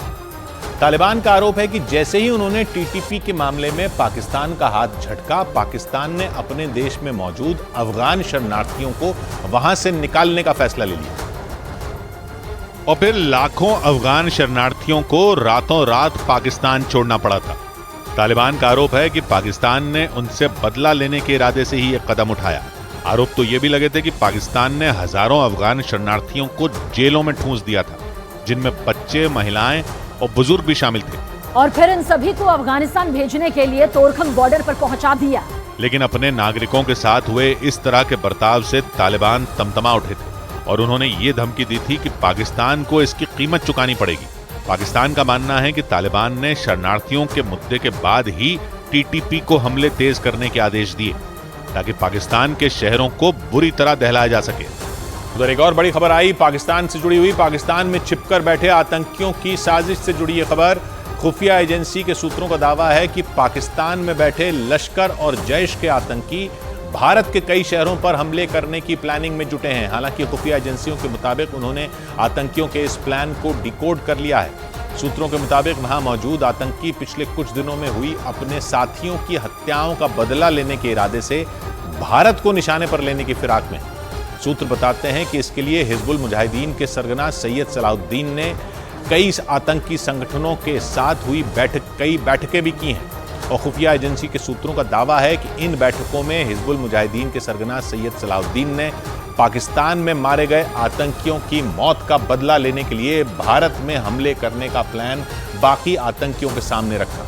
सूत्रों के मुताबिक सैयद सलाहुद्दीन ने उन आतंकियों को भारत के कई शहरों में धमाके करने के निर्देश दिए ताकि पाकिस्तान में लगातार रहस्यमयी तरीके से हो रही आतंकियों की मौत का बदला लिया जा सके। सूत्रों के मुताबिक हिजबुल मुजाहिदीन के कमांडर सैयद सलाहुद्दीन ने पाकिस्तान के अलग अलग शहरों में बैठकें की, जिनमें पाकिस्तान में पिछले महीनों में मारे गए आतंकियों की मौत का हिसाब चुकाने की कसम खाई गई और दावा है कि इसके लिए भारत के कई शहरों को निशाना बनाने की प्लानिंग की गई और आतंकियों को ये निर्देश दिए गए कि वो दिल्ली, जम्मू कश्मीर और पंजाब में धमाके कर इन जगहों को दहलाने में अपनी ताकत झोंक दें, क्योंकि पाकिस्तान में छिपे आतंकी संगठनों का मानना है कि उन पर भारत के इशारे पर ही हमले हो रहे हैं। माना जा रहा है कि इसी वजह से वो भारत को निशाने पर लेने की कोशिश में लगे हुए हैं। लेकिन खुफिया एजेंसी के सूत्रों का दावा है कि अब आतंकियों का यह प्लान कामयाब नहीं हो पाएगा, क्योंकि उनके इस प्लान का पर्दाफाश हो चुका है।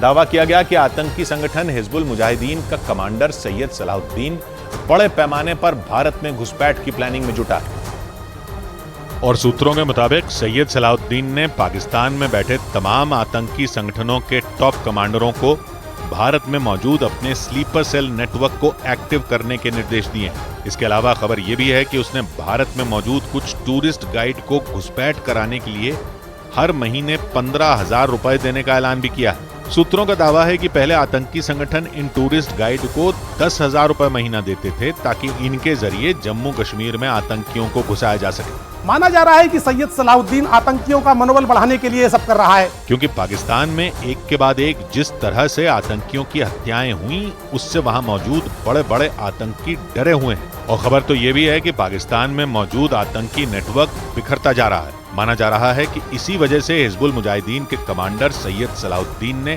भारत के शहरों को निशाने पर लेने की साजिश रची है ताकि आतंकियों को दोबारा एकजुट किया जा सके। उधर कोरोना वायरस जैसी महामारी के बाद चीन में जिस बीमारी ने हाहाकार मचा रखा है, उसके पीछे माइकोप्लाज्मा निमोनियाए नाम का एक बैक्टीरिया है। इस बैक्टीरिया की वजह से हुई माइकोप्लाज्मा निमोनिया नाम की बीमारी ने चीन में हजारों लोगों को अपना शिकार बना लिया है और इस बैक्टीरिया की वजह से ही पिछले करीब 2 हफ्तों से चीन की सांसें उखड़ी हुई हैं। चीन में बच्चों के फेफड़े कमजोर हो रहे हैं, खांसते खांसते उनकी हालत बुरी हो रही है। राजधानी बीजिंग में अस्पताल भरे पड़े हैं क्योंकि तेज बुखार के साथ फेफड़ों में सूजन पैदा करने वाला माइकोप्लाज्मा निमोनियाए बैक्टीरिया चीन में महामारी की तरह फैला है। इस बैक्टीरिया की वजह से ही चीन में हजारों लोग माइकोप्लाज्मा निमोनिया बीमारी से ग्रस्त हैं। ये बैक्टीरिया कोरोना वायरस जितना खतरनाक तो नहीं है, लेकिन ये लंबे वक्त तक लोगों को बीमार रखने में माहिर माना जाता है। इसी वजह से इस माइकोप्लाज्मा निमोनियाए बैक्टीरिया को वॉकिंग बैक्टीरिया भी कहा जाता है, यानी ये 2-4 दिन नहीं बल्कि कई हफ्तों तक लोगों को अपनी चपेट में लेकर बीमार कर सकता है और चीन में ऐसा ही देखा भी जा रहा है। बताया जा रहा है कि वहां जो भी माइकोप्लाज्मा निमोनियाई बैक्टीरिया की चपेट में आ रहा है, उसे लंबे वक्त तक इलाज की जरूरत पड़ रही है। हालांकि इस बीमारी को फैलाने वाला बैक्टीरिया लोगों के आसपास ही मौजूद रहता है, लेकिन वो तब खतरनाक हो जाता है जब वो वायरस के साथ मिलकर लोगों पर धावा बोलता है। यानी लोगों की सांसें फुलाने वाला माइकोप्लाज्मा निमोनियाए बैक्टीरिया खुद तेजी से नहीं फैलता, लेकिन जब इसे किसी वायरस का सहारा मिल जाता है तो ये भी एक वायरस की तरह ही काम करने लगता है। बताया जा रहा है कि चीन में माइकोप्लाज्मा निमोनिया फैलाने वाला बैक्टीरिया भी HN92 वायरस के साथ मिलकर कहर ढा रहा है, जिसकी वजह से ये ज्यादा खतरनाक हो गया है। ये बैक्टीरिया जिसको भी अपनी चपेट में ले रहा है उसे खांसी और बुखार की परेशानी हो रही है। लेकिन सबसे डरा देने वाली बात यह है कि इसकी चपेट में आने वालों के फेफड़ों में सूजन भी आ रही है। इसी वजह से चीन में तेजी से फैल रही माइकोप्लाज्मा निमोनिया बीमारी ने कोरोना महामारी की याद दिला दी, क्योंकि वहां से जो तस्वीरें आ रही हैं वो पूरी दुनिया को डरा देने के लिए काफी है। वहां 1 या 2 शहरों में बच्चे इसकी चपेट में नहीं आए हैं, बल्कि ये बीमारी वहां एक शहर से दूसरे शहर में तेजी से फैल रही है, जिसकी खौफ से भर देने वाली तस्वीरें भी लगातार सामने आ रही हैं। बीजिंग के एक सरकारी अस्पताल से सामने आई तस्वीरों में हर तरफ लोगों की भीड़ नजर आई। बच्चों के इलाज के लिए लोग परेशान होकर इधर उधर भागते दिखे। कुछ ऐसा ही हाल चीन के लियाओनिंग शहर समेत कई और इलाकों का है। हांगकांग के अखबार साउथ चाइना मॉर्निंग पोस्ट के मुताबिक वहां रोजाना औसतन करीब 7,000 बच्चे अस्पतालों में भर्ती कराए जा रहे हैं और पिछले 10 दिन में माइकोप्लाज्मा निमोनिया की चपेट में आए बच्चों की संख्या करीब दुगनी हो गई। यही नहीं, जिस रफ्तार से ये बीमारी फैल रही है, आशंका जताई जा रही है कि मरीजों की ये गिनती अगले 10 दिन में फिर दुगनी हो जाएगी। हालांकि बैक्टीरिया की वजह से होने वाली इस बीमारी का इलाज मुश्किल नहीं है, क्योंकि एंटीबायोटिक दवाएं इसकी रोकथाम आसानी से कर सकती हैं। लेकिन लंबे वक्त तक इन्फेक्शन फैलाने की वजह से माइकोप्लाज्मा निमोनिया चीन की चिंता जरूर बढ़ा रहा है। उधर बड़ी खबर आई चीन और म्यांमार की सीमा से। खबर है कि वहां पर चीन ने अपनी फौज की तैनाती बढ़ा दी है और भारी भरकम तोपों की तैनाती कर दी है। चीन की फौज पहले से वहां युद्धाभ्यास में लगी हुई है। चीन की फौज की यह तैयारी इसलिए अहम है क्योंकि म्यांमार की सेना इस वक्त विद्रोहियों के सामने बेहद कठिन जंग लड़ रही है। विद्रोहियों का मजबूत होना चीन के लिए खतरे की घंटी माना जा रहा है और इसीलिए अब माना जा रहा है कि चीन इस जंग में म्यांमार की सेना की मदद के लिए किसी बड़ी योजना पर काम कर रहा है। चीन को म्यांमार की सेना का तगड़ा समर्थक माना जाता है और इसीलिए चीन के युद्धाभ्यास को म्यांमार में चल रहे गृह युद्ध से जोड़कर ही देखा जा रहा है। चीन के युद्धाभ्यास की जो तस्वीरें सामने आई वो हैरान करने वाली। इस अभ्यास में चीन की सेना के ताकतवर टैंकों और बख्तरबंद गाड़ियों का बेड़ा मौजूद रहा। ताबड़तोड़ गोलीबारी और बमबारी का शोर ऐसा कि सीमा पार म्यांमार में मौजूद विद्रोहियों के होश उड़ जाएं। ये वीडियो भी खुद चीन की पीपल्स लिबरेशन आर्मी ने ही जारी किया। वीडियो में चीन के फौजी पहाड़ों के बीच लड़ने का अभ्यास करते दिखे। चीन और म्यांमार का बॉर्डर पहाड़ी रास्तों और जंगलों से घिरा है। चीन की फौज की ये तैयारी घने जंगलों के बीच जंग लड़ने का अभ्यास मानी जा रही है। ऊपर से खबरें तो यहां तक आएंगी चीन की फौज ने अपनी कुछ तोपें म्यांमार से लगने वाली सीमा पर ही तैनात करने का फैसला किया है। हालांकि चीन की फौज ने सफाई दी है कि उसने म्यांमार से चीन में होने वाली घुसपैठ को रोकने के लिए सीमा पर तैनाती बढ़ाई है, जिसकी कुछ घटनाएं सामने आ भी चुकी हैं। खबरों के मुताबिक गृह युद्ध के कारण म्यांमार से निकले कुछ लोगों ने चीन में दाखिल होने की कोशिश की थी, जिन पर चीन की फौज ने गोलीबारी कर दी। माना जा रहा है कि म्यांमार में मौजूद विद्रोहियों की नाराजगी सिर्फ वहां की सेना से नहीं बल्कि चीन की सेना से भी है। इसीलिए चीन के निवेश और चीन की कंपनियां भी म्यांमार में विद्रोहियों के निशाने पर है। चीन और म्यांमार को जोड़ने वाले इकोनॉमिक कॉरिडोर को तो अक्टूबर में ही तबाह कर दिया गया था। 2 दिन पहले चीन से सामान लेकर आ रहे ट्रकों के काफिले को भी विद्रोहियों ने आग के हवाले कर दिया। अब खबर है कि म्यांमार की फौज लगातार विद्रोहियों के सामने घुटने टेकती जा रही है, जिसकी वजह से म्यांमार के विद्रोहियों के कब्जे वाली जगह बढ़ती जा रही है। विद्रोहियों के कब्जे वाली जगहों को बढ़ने का मतलब यह है कि सेना के हाथ से सत्ता की बागडोर छिन सकती है। खबरों के मुताबिक म्यांमार की अंतर्राष्ट्रीय सीमाओं पर मौजूद चौकियों पर भी तेजी से विद्रोहियों का कब्जा होता जा रहा है और ऐसे वक्त में म्यांमार की सीमा के करीब चीन का शक्ति प्रदर्शन चीन की बड़ी साजिश का हिस्सा हो सकता है। माना जा रहा है कि चीन की सेना वहां के विद्रोहियों को संकेत देना चाहती है, बल्कि यूं कह लीजिए कि जंग का यह अभ्यास म्यांमार के विद्रोहियों को चीन की खुली धमकी है, क्योंकि म्यांमार की सरकार अब भी वहां की सेना के हाथ में है और अगर म्यांमार की सेना ने चीन से मदद मांग ली तो चीन अपने सैनिकों को म्यांमार भेज सकता है। हालांकि अब तक न तो चीन ने खुलकर इस बात के संकेत दिए और न ही म्यांमार की सेना ने, लेकिन म्यांमार की सीमा पर चीन की तैयारी एक पहेली बनी हुई है। इस बात की अटकलें इसलिए भी लगाई जा रही हैं क्योंकि चीन ने पिछले 2.5 साल में म्यांमार में करोड़ों डॉलर निवेश किए हैं। वहां सड़कों का जाल बनाने में भी पैसा पानी की तरह बहाया गया। लेकिन अगर म्यांमार की सत्ता वहां की सेना के हाथ से छिटक गई तो चीन के पैरों तले जमीन खिसक जाएगी। और म्यांमार में लड़ रहे विद्रोही गुट जैसा दावा कर रहे हैं, वहां सेना के हाथ से सत्ता फिसलती दिख भी रही है। विद्रोही संगठन म्यांमार में हजारों वर्ग किलोमीटर जमीन पर कब्जा करने का ऐलान कर चुके हैं। पिछले 1.5 महीने से म्यांमार की सेना के खिलाफ वहां के विद्रोही संगठनों ने जंग छेड़ रखी है और अब वो दावा कर रहे हैं कि म्यांमार के एक बड़े हिस्से पर उनका कब्जा हो गया है। यानी वहां की सत्ता पर काबिज सेना के लिए खतरे की घंटी बज चुकी है, क्योंकि आधुनिक हथियारों और लड़ाकों की बड़ी संख्या के साथ लड़ रहे वहां के विद्रोही सेना पर भारी पड़ रहे हैं। साल 2021 में म्यांमार की सेना ने तख्ता पलटकर सत्ता अपने हाथों में ले ली थी और तभी से विद्रोहियों और सेना के बीच वहां जंग छिड़ी हुई है। विद्रोहियों का आरोप है कि वहां की सेना म्यांमार के लोगों पर जुल्म कर रही है, जबकि महंगाई और बेरोजगारी जैसी परेशानियों की वजह से भी वहां की सेना को विरोध झेलना पड़ रहा है। उधर बड़ी खबर आई चीन के युद्धपोत से जुड़ी। खबर है कि चीन ने अपने फुजियान युद्धपोत से लड़ाकू विमानों को उड़ाने के लिए इलेक्ट्रोमैग्नेटिक कैटapult लॉन्च सिस्टम की टेस्टिंग की है। यह असल में एक शक्तिशाली गुलेल की तरह है। मतलब इसकी मदद से विमानों को तेजी के साथ हवा में उछाला जाएगा ताकि वो युद्धपोत से ही उड़ान भर सकें। हालांकि चीन ने इसमें सफलता मिलने का दावा नहीं किया है, लेकिन माना जा रहा है कि अगर चीन इसमें कामयाब रहा तो वो अमेरिका के बाद ऐसा करने वाला दूसरा देश बन जाएगा, क्योंकि उसके युद्धपोत भी इलेक्ट्रोमैग्नेटिक कैटapult लॉन्च सिस्टम से लैस हो सकते हैं। ये युद्धपोत से लड़ाकू विमानों को उड़ाने की सबसे आधुनिक तकनीकों में एक है, जो अब तक सिर्फ अमेरिका की नौसेना के पास है। लेकिन चीन की मीडिया रिपोर्ट का दावा है कि उसकी सेना भी इस इलेक्ट्रोमैग्नेटिक कैटapult लॉन्च सिस्टम को आजमाने में जुटी हुई है। इलेक्ट्रोमैग्नेटिक कैटapult लॉन्च सिस्टम असल में एक गुलेल की तरह काम करता है, जिसमें युद्धपोत पर खड़े लड़ाकू विमानों के पहियों के पीछे की तरफ एक मजबूत रस्सी अटकाई जाती है, जो रबर बैंड की तरह पीछे की तरफ खिंची होती है। और जैसे ही वो लड़ाकू विमान आगे बढ़ता है, ये रस्सी उसकी रफ्तार को कई गुना कर देती है। और इसकी मदद से लड़ाकू विमान छोटे से रनवे से ही तेजी से उड़ान भर सकता है, क्योंकि युद्धपोतों में इतना बड़ा रनवे नहीं होता कि लड़ाकू विमान रफ्तार पकड़ सके। माना जा रहा है कि चीन इसे अपने फुजियान युद्धपोत में इस्तेमाल करने की योजना पर काम कर रहा है, क्योंकि चीन का फुजियान युद्धपोत एक कैटोबार टाइप युद्धपोत है। मतलब इस युद्धपोत में बनाए गए रनवे के किनारों पर लड़ाकू विमानों को उड़ाने के लिए कोई अलग व्यवस्था नहीं की जाती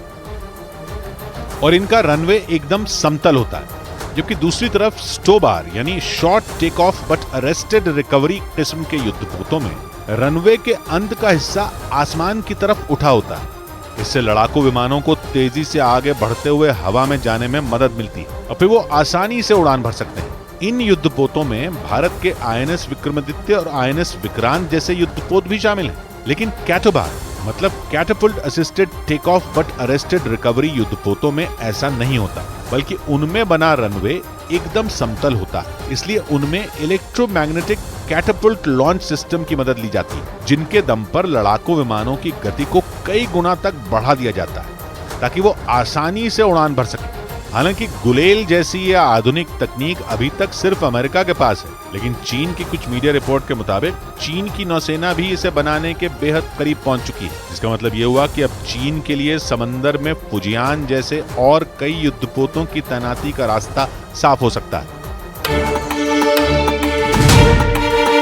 It's time to break free. Break away to the greens. Start again and just let it all go. With JK Tyre's Ranger 80. JK Tyre, total control. ये नया इंडिया, नए नजरिए का इंडिया, जहां लोगों का नंबर 1 भरोसा बनता है वो जो उनके मुद्दे, उनकी आवाज निडर होकर उठाता है, लोगों की नंबर 1 पसंद बनता है वो जो सिर्फ रफ्तार नहीं जिम्मेदारी पर भी विश्वास रखता है। देश का नंबर 1 न्यूज चैनल बनता है वो जो देश हित और जनहित दोनों को सर्वोपरि समझता है। न्यूज़ 18 इंडिया, नए इंडिया का नया number 1 news channel. It's time to break free. Break away to the greens. Start again and just let it all go. With JK Tyre's Ranger 80. JK Tyre, total control. 17 दिन से सुरंग के अंदर फंसे इन मजदूरों को सुरक्षित बाहर निकालने में रैट माइनर्स यानी हाथों से खुदाई करने वाले मजदूर देवदूत साबित हुए, क्योंकि दिल्ली से पहुंची रैट माइनर्स की टीम ने 24 घंटे के अंदर ही हाथों से 12 मीटर की खुदाई कर मजदूरों को सुरंग से बाहर निकालने का रास्ता तैयार कर दिया।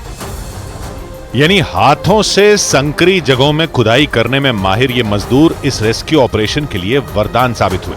रैट माइनर्स की टीम ने वो करिश्मा कर दिखाया जो आधुनिक और ताकतवर अमेरिकी ऑगर मशीन तक नहीं कर पाई। इन मजदूरों ने इस रेस्क्यू ऑपरेशन में देसी तकनीक का इस्तेमाल किया और सिलक्यारा की तरफ से मजदूरों को निकालने के लिए 12 मीटर की खुदाई कर पाइप धकेलने का रास्ता बनाया। इसके बाद उसी पाइप के जरिए मजदूरों को एक एक कर बाहर निकाला गया।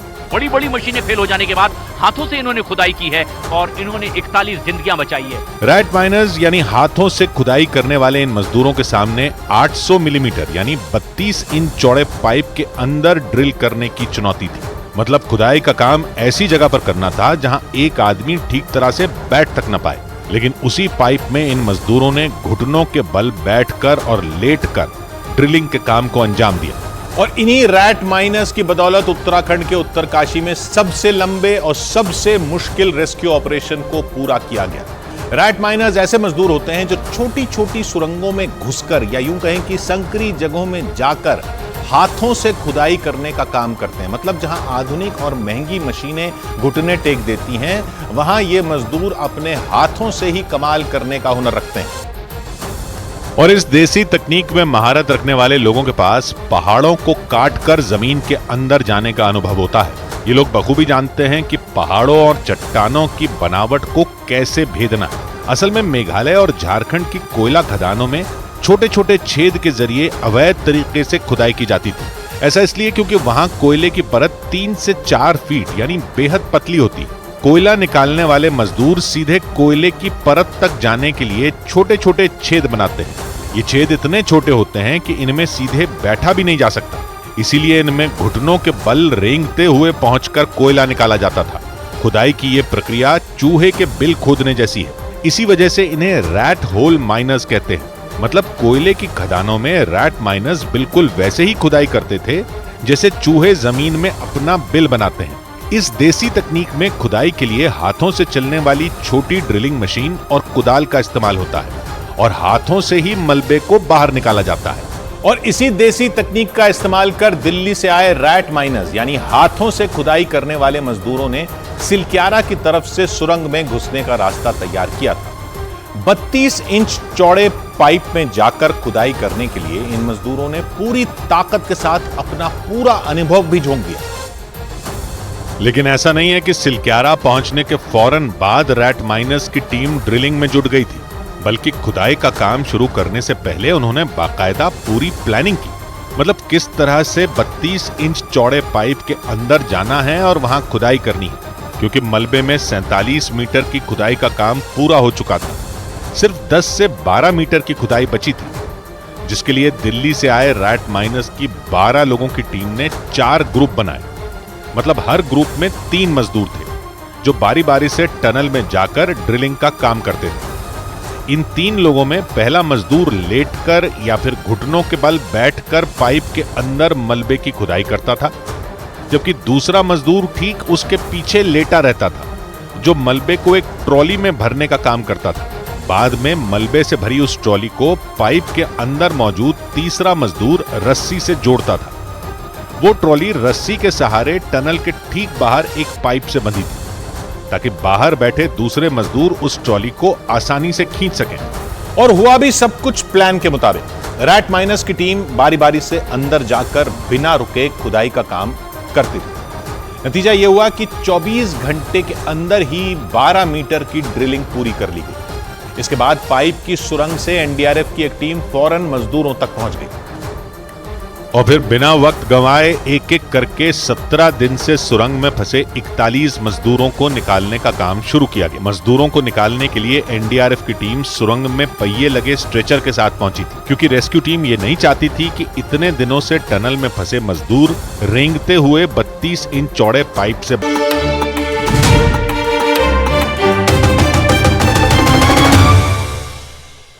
बड़ी खबर आई उत्तर कोरिया की जासूसी सैटेलाइट से जुड़ी। खबर है कि अंतरिक्ष में पहुंच चुकी उत्तर कोरिया की जासूसी सैटेलाइट ने अमेरिका के रक्षा मंत्रालय पेंटागन की तस्वीरें खींची हैं। इसके अलावा व्हाइट हाउस यानी अमेरिका के राष्ट्रपति के घर की तस्वीरें भी जासूसी सैटेलाइट के जरिए हासिल करने का दावा उत्तर कोरिया की तरफ से किया गया है। ये दोनों ही जगहें अमेरिका में सबसे ज्यादा संवेदनशील और सबसे ज्यादा सुरक्षित मानी जाती हैं। अमेरिका की सबसे अहम 2 जगहों की तस्वीरें हासिल करने का मतलब सुरक्षा के मामले में अमेरिका को सीधी चुनौती देना है। इससे पहले अमेरिका के गुआम एयरबेस की तस्वीरें भी इसी जासूसी सैटेलाइट के जरिए हासिल करने का दावा उत्तर कोरिया कर चुका है, लेकिन इस बार का उत्तर कोरिया का दावा अमेरिका की नींद उड़ा सकता है। व्हाइट हाउस और पेंटागन अमेरिका में सबसे सुरक्षित जगह मानी जाती हैं। इनकी तस्वीरें हासिल करने का मतलब अमेरिका को सीधे चुनौती देना है, वो भी तब जब उत्तर कोरिया पर वो पहले से भड़का हुआ है। उत्तर कोरिया के दावे पर मोहर लगाने वाला अभी तक कोई नहीं है। उत्तर कोरिया ने व्हाइट हाउस और पेंटागन की अंतरिक्ष से ली गई कोई तस्वीर जारी नहीं की है, लेकिन उसका ये दावा इतना बड़ा है कि उसे नजरअंदाज करने का जोखिम अमेरिका नहीं उठा सकता। पेंटागन तो अमेरिका का रक्षा मंत्रालय है और व्हाइट हाउस अमेरिका के सबसे ताकतवर शख्स यानी अमेरिका के राष्ट्रपति का घर। इन दोनों जगहों की तस्वीरें हासिल करने का दावा ही अमेरिका को उकसाने वाला है। पहले ही गुआम एयरबेस की तस्वीरें सामने आने की बात में अमेरिका के होश उड़ा रखे हैं। इसीलिए अमेरिका ने संयुक्त राष्ट्र की सिक्योरिटी काउंसिल में उत्तर कोरिया के खिलाफ प्रस्ताव पेश कर दिया। लेकिन उत्तर कोरिया को इस बात से कोई फर्क नहीं पड़ता दिख रहा, बल्कि खबर तो यह है कि उत्तर कोरिया कुछ नई जासूसी सैटेलाइट अंतरिक्ष में भेज सकता है। उत्तर कोरिया पूरी तरह जंग के लिए तैयार दिखा रहा है अपने आप को। खबर है कि उत्तर कोरिया ने अपनी सीमाओं की सुरक्षा पहले से कई गुना बढ़ा दी है और उसने साफ कहा कि वो हर खतरे से निपटने के लिए पूरी तरह तैयार है। उत्तर कोरिया के इरादों का अंदाजा इसी बात से लगाया जा सकता है कि वो कुछ और जासूसी सैटेलाइट अंतरिक्ष में भेजने की तैयारी में है। मतलब ये कि अंतरिक्ष में वो अपने जासूसों की गिनती बढ़ाने वाला है। माना जा रहा है कि उत्तर कोरिया का ये जोश उसकी पहली जासूसी सैटेलाइट से आ रही तस्वीरों ने बढ़ाया। पहले ही गुआम एयरबेस की तस्वीरें सामने आने की बात में अमेरिका के होश उड़ा रखे हैं और अब व्हाइट हाउस और पेंटागन के राज भी किम जोंग उन की मुट्ठी में कैद हो चुके हैं। उत्तर कोरिया को लगता है कि वो अपने दुश्मनों के राज अपने उस जासूस के जरिए आसानी से हासिल कर सकता है। हालांकि अमेरिका जासूसी सैटेलाइट के लॉन्च को संयुक्त राष्ट्र की सिक्योरिटी काउंसिल के प्रस्तावों का उल्लंघन मान रहा है। यहाँ तक कि जापान और दक्षिण कोरिया भी उत्तर कोरिया के इस कदम से बुरी तरह भड़के हुए हैं, क्योंकि यही वो 3 मुल्क हैं जिन्हें उत्तर कोरिया के तानाशाह किम जोंग उन अपना सबसे बड़ा दुश्मन मानते हैं। जापान, दक्षिण कोरिया और अमेरिका उत्तर कोरिया की जासूसी सैटेलाइट को बड़ा खतरा भी मान रहे हैं। इसीलिए इस सैटेलाइट के फौरन बाद दक्षिण कोरिया ने एक बड़ा कदम उठा लिया और 5 साल पुराना एक समझौता तोड़ने का ऐलान कर दिया। उत्तर कोरिया और दक्षिण कोरिया के बीच 2018 में हुआ ये एक ऐसा समझौता था जिससे दोनों देशों के बीच तनाव को कम करने में मदद मिलती थी। इस समझौते के मुताबिक दोनों ही देश बॉर्डर के इलाकों में हवाई सर्वेलेंस नहीं करते थे। मतलब एक दूसरे पर नजर रखने के लिए बॉर्डर के इलाकों में न तो कोई ड्रोन उड़ाएंगे और न ही कोई विमान। लेकिन जब उत्तर कोरिया ने अंतरिक्ष में ही अपना जासूस भेज दिया तो दक्षिण कोरिया ने यह समझौता तोड़ने का ऐलान कर दिया, जिसके जवाब में उत्तर कोरिया ने ही कह दिया कि वो समझौता उनके लिए भी मायने नहीं रखता। और उस समझौते के टूटने के बाद से ही उत्तर कोरिया ने अपनी सीमाओं के पास सुरक्षा को कई गुना बढ़ा दिया, जिसका सीधा मतलब यह कि दोनों देशों के बीच तनाव भी कई गुना बढ़ गया, जो कभी भी जंग की वजह बन सकता है। जिसकी एक वजह और सामने आ गई जब दक्षिण कोरिया ने भी जासूसी सैटेलाइट अंतरिक्ष में भेजने का ऐलान कर दिया। अब तक ये साफ नहीं है कि दक्षिण कोरिया की तरफ से जासूसी सैटेलाइट को अंतरिक्ष में कब भेजा जाएगा, लेकिन इतना साफ है कि उसकी मंशा इसके पीछे उत्तर कोरिया पर नजर रखने की है। साथ ही वो ये भी दिखाना चाहता है कि वो उत्तर कोरिया से किसी भी मामले में पीछे नहीं है। सीधा मतलब ये कि उत्तर कोरिया और दक्षिण कोरिया में जमीनी जंग से पहले अंतरिक्ष में जंग छिड़ गई। खबर आई कि दक्षिण कोरिया की तरफ से आने वाले कुछ हफ्तों में ही एक जासूसी सैटेलाइट अंतरिक्ष में भेजने की तैयारी है। ये सैटेलाइट अमेरिकी कंपनी स्पेसएक्स के रॉकेट के जरिए अंतरिक्ष में भेजी जा सकती है। माना तो यहां तक जा रहा है कि दक्षिण कोरिया भी लंबे वक्त से इस तरह की सैटेलाइट बनाने की कोशिश कर रहा था। हालांकि उसकी ये तैयारी शुरू से ही उत्तर कोरिया को जवाब देने की थी। मतलब ये कि उत्तर कोरिया के जासूसी सैटेलाइट अंतरिक्ष में भेजने के बाद ही दक्षिण कोरिया इस सैटेलाइट को अंतरिक्ष में भेजना चाहता था। लेकिन दोनों देशों के बीच इस तनाव का असर केवल अंतरिक्ष में नहीं हो रहा, बल्कि उत्तर कोरिया और दक्षिण कोरिया की सेनाएं भी जंग लड़ने के लिए पूरी तरह तैयार दिख रही हैं, जिसमें दक्षिण कोरिया के साथ जापान और अमेरिका भी दिख रहे हैं। तीनों देशों की सेनाओं ने उत्तर कोरिया की समुद्री सीमा के पास एक ऐसा युद्ध अभ्यास किया जो शक्ति प्रदर्शन से कम नहीं था।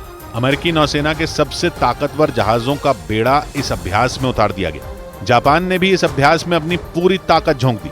तीनों देशों की नौसेनाओं ने केवल 1 दिन का अभ्यास किया, और वो भी जासूसी सैटेलाइट लॉन्च होने के ठीक 4 दिन बाद। जानकारी के मुताबिक तीनों देशों की सेनाएं अब हर साल इस तरह का अभ्यास करेंगी, लेकिन इस अभ्यास के कारण तनाव और भी ज्यादा बढ़ सकता है। उधर बड़ी खबर आई चीन के फिलीपींस को धमकी देने से जुड़ी। खबर है कि चीन ने समंदर में पेट्रोलिंग कर रहे फिलीपींस के एक फाइटर जेट को घेर कर उसे एक बार फिर चेतावनी दे दी। फिलीपींस ने आरोप लगाया कि चीन के 2 फाइटर जेट काफी देर तक उसके फाइटर जेट के आसपास चक्कर लगाते रहे, और इसकी वजह से दक्षिण चीन सागर में एक बार फिर चीन और फिलीपींस के बीच तनाव बढ़ गया।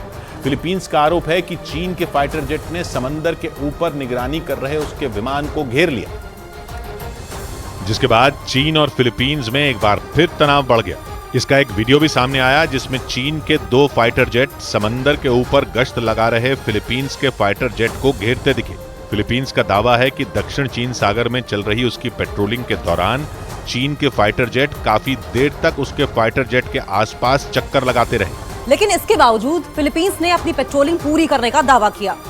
हालांकि इससे पहले भी बीते कुछ महीनों में चीन और फिलीपींस के बीच कई बार टकराव के हालात बन चुके हैं। फिलीपींस ने पिछले महीने ही आरोप लगाया था कि चीन के कोस्ट गार्ड ने दक्षिण चीन सागर में उसके जहाजों को रोकने की कोशिश की थी, और इसीलिए चीन पर पैनी नजर रखने के लिए फिलीपींस और ऑस्ट्रेलिया ने साझा पेट्रोलिंग की। 3 दिन तक चली इस पेट्रोलिंग में दोनों देशों ने दक्षिण चीन सागर में हवाई और समुद्री गश्त की, और दक्षिण चीन सागर में बढ़ रही चीन की आक्रामकता पर पैनी नजर रखी। 25 नवंबर को शुरू हुई इस साझा पेट्रोलिंग में फिलीपींस और ऑस्ट्रेलिया के 3 जंगी जहाज और 6 लड़ाकू विमान शामिल हुए, और उन्होंने 3 दिन तक दक्षिण चीन सागर में हवाई और समुद्री गश्त की, क्योंकि समंदर में चीन का मुकाबला करने के लिए फिलीपींस उसकी हर हरकत पर पैनी नजर रख रहा है। और इसीलिए फिलीपींस ने पिछले हफ्ते भी अमेरिका के साथ मिलकर समंदर में चीन की निगरानी की थी, और उसके बाद फिलीपींस ने ऐलान कर दिया था कि वो आने वाले दिनों में अमेरिका और उसके सहयोगी देशों के साथ भी साझा पेट्रोलिंग करेगा,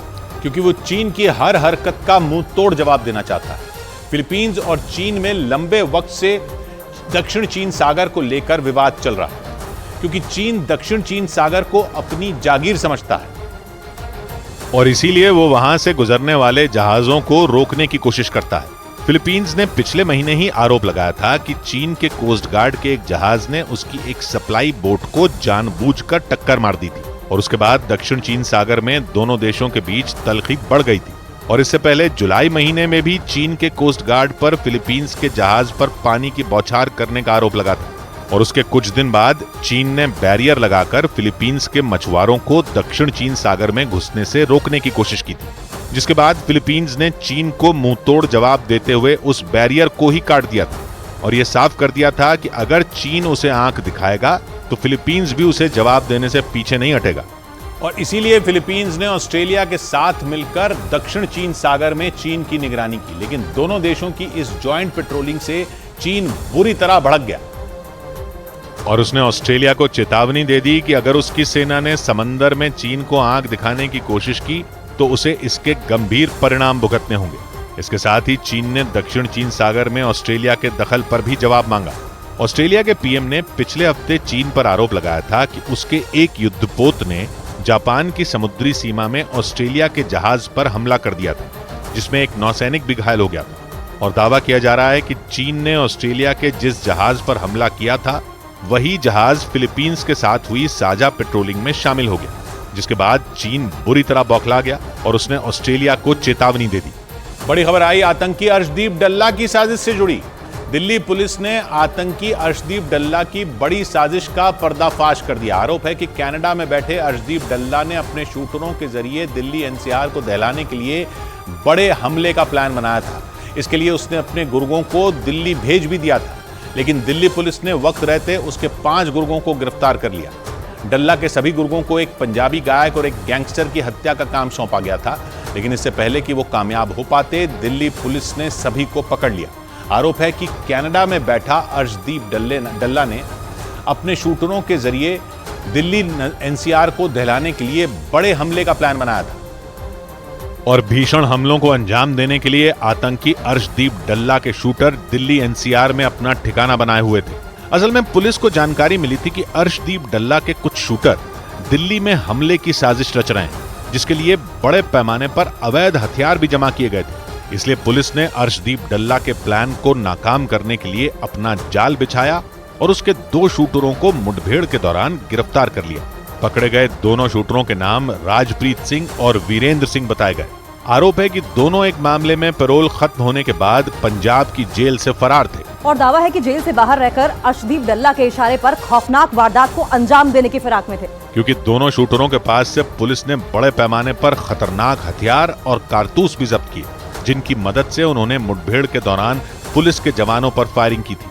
लेकिन जवाबी कार्रवाई कर पुलिस ने उन्हें धर दबोचा और आतंकी अर्शदीप डल्ला के 2 शूटर राजप्रीत सिंह और वीरेंद्र सिंह के अलावा पुलिस ने उसके 3 गुर्गों को भी गिरफ्तार कर लिया।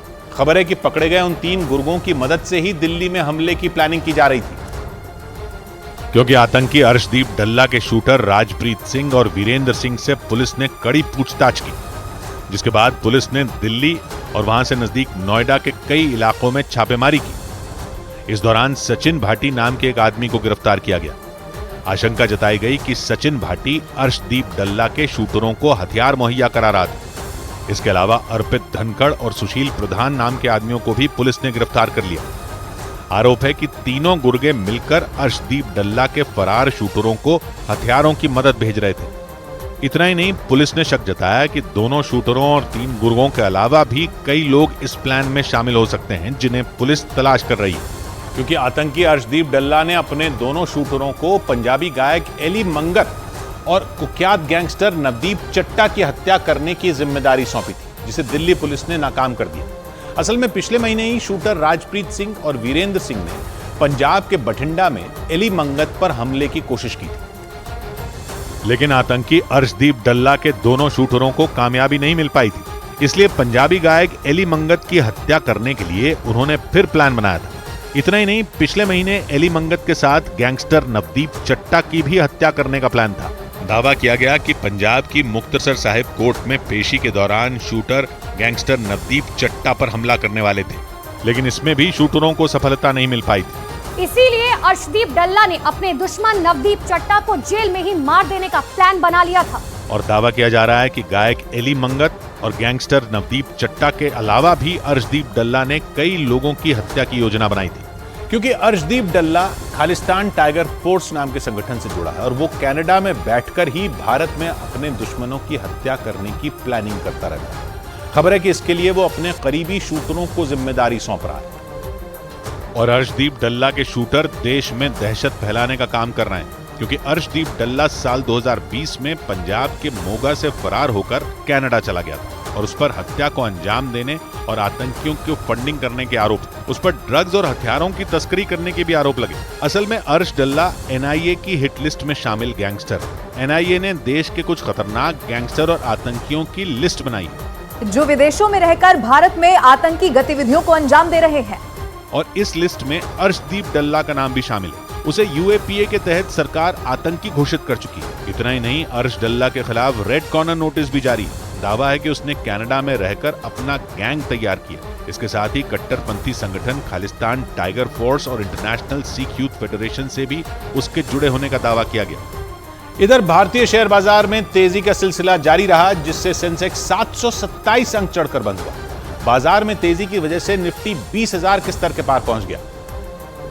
और लगातार 10वें दिन मिड कैप इंडेक्स नए शिखर पर बंद हुआ। इस दौरान सबसे ज्यादा तेजी बैंक, आईटी और ऑटो सेक्टर के शेयरों में देखने को मिली, जिससे बॉम्बे स्टॉक एक्सचेंज का सेंसेक्स 727 अंक चढ़कर 66,901 पर पहुंच गया, जबकि निफ्टी 206 अंकों की तेजी के साथ 20,096 के स्तर पर बंद हुआ। और शेयर बाजार की खबर तो आपको कई जगह मिल जाएगी, लेकिन शेयर बाजार का एक्सपर्ट आपको बनाएगा सिर्फ मनी कंट्रोल प्रो। अवाम आज भी कच्चे घरों में रहते हैं। अवाम आज भी कच्चे घरों में रहते हैं। वो मर गए हैं मगर मकबरों में रहते हैं। 100 बात की एक बात कही सोज ने, कमाल ये नहीं शीशे के हैं बदन अपने, कमाल ये है कि हम पत्थरों में रहते हैं। तो मिलते हैं कल, घड़ी जब इशारा करेगी 9 बजे रात का, तो फिर होगा 100 बात की एक बात।